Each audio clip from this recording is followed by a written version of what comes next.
The headline says, "The U.S. military is weaker than we thought." The reality? That quote isn't a confession of defeat, it's a calculated weapon. When Iran's top advisor claims American weakness, they aren't trying to hide their own vulnerabilities. They are actively hunting for one specific thing: hesitation in Washington. This statement is an asymmetric information operation designed to lower the threshold for U.S. action by exploiting domestic political fears rather than exposing actual military flaws. This video will decode why a state would make such a high-risk claim and reveal that this perceived weakness is a strategic trap, not a battlefield reality. We are looking at a conflict where physical firepower matters less than psychological endurance. The question facing Washington is no longer about who can destroy whom in the Strait of Hormuz, but rather which side's political will cracks first under pressure. To understand this dynamic, we must look beyond the rhetoric to the strategic environment that produced it. In late March 2026, a pivotal moment occurred when opening strikes resulted in the death of Iran's supreme leader and dozens of commanders. This event shattered previous norms of calibrated retaliation. Tehran abandoned the strategy of measured responses and pivoted immediately toward unrestrained escalation. By mining the Strait of Hormuz, they effectively imposed a de facto blockade on 1/5 of global oil trade. This move was not merely an economic threat to be absorbed by markets, it was a political weapon designed specifically for Washington. The goal is to trigger a cascade of domestic fear in the United States that overrides tactical superiority. While the U.S. Navy retains superior firepower capable of clearing mines or escorting ships, the strategic calculus has shifted from military capability to political fatalism. The core of Iran's strategy relies on what analysts call soft war. This approach prioritizes information warfare over physical combat to erode Western resolve. Former intelligence chief Haider Moslahi and other Irgc advisors are using state media and informal networks to convince adversaries that Washington cannot sustain casualties. They do not need to prove they can defeat the U.S. military in a head-to-head fight. They only need to successfully amplify the perceived cost of intervention until it appears too high for any American leader to pay. Quick resource note: I keep a curated set of Amazon search links in the description for books, gear, and tools relevant to this channel's topics. Some are affiliate links, so I may earn a commission at no extra cost to you. Please consider supporting the channel by using those links if you find something useful.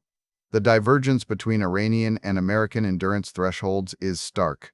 Reports from late March indicate that while public bravado masked private fears, leadership was acutely aware that even limited successes by Iran in killing ground troops during mine-clearing operations could trigger a domestic political disaster.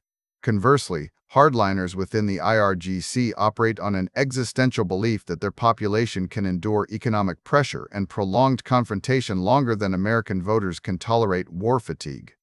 This is where the asymmetry becomes clear. The United States possesses no decisive military options for regime change or forcing behavioral shifts through direct conflict without incurring unacceptable political costs. Iran, however, has signaled a willingness to sacrifice its own economic lifeline to impose massive costs on adversaries and restore deterrence against threats of regime change.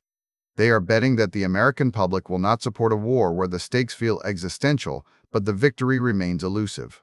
By early April 2026, this strategy had expanded beyond bilateral conflict into a regional flashpoint involving 14 nations, including Lebanon. This expansion was intentional. It demonstrated to Washington that Tehran is willing to burn its own economic lifeline to hurt theirs. The signal sent by mining the choke point and expanding the theater of war is one of desperation turned aggression. A state cornered in terms of regime survival will fight with everything it has left, even if it means destroying its economy. The data supports this reading of events as much as the rhetoric does. Polling from March 2026 confirmed broad American disapproval of military action against Iran, a variable that Iranian strategists have factored into their entire escalation calculus for 3 decades. They understand that while the U.S. can win battles on the water or in the air, winning the political war at home is another matter entirely. The conflict has evolved from a clash of capabilities into a struggle of endurance. One side fears casualties and domestic backlash. The other believes its population can withstand economic strangulation longer than American voters can tolerate prolonged instability. This shift explains why the U.S. might hesitate even when it holds tactical superiority over Iranian naval forces. The enemy is not trying to defeat your army in a traditional sense.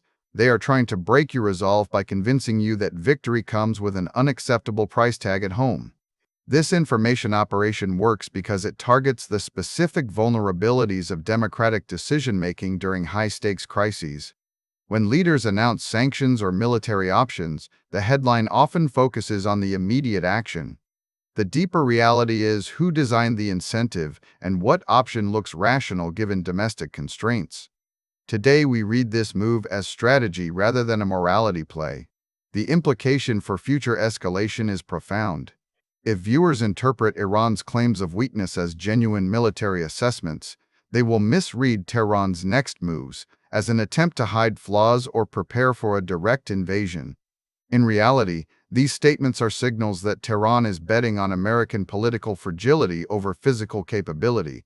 Understanding this dynamic explains the current stalemate and suggests that the path forward remains one of prolonged containment rather than decisive military engagement until internal Iranian dynamics shift naturally. The U.S. possesses no magical solution to force behavioral change through direct conflict without triggering a domestic backlash that could destabilize policy for years. The only viable path is endurance, waiting for the strategic calculus within Tehran to change as economic pressures mount against their own populace over time. This makes psychological warfare a critical front in this decades-long competition, where patience becomes the primary weapon of statecraft. Thanks for watching all the way to the end. I am a one-person team working hard to make each video better than the last. Subscribe if you found value. It is the best way to show support. Drop a comment with your biggest takeaway. See you in the next video.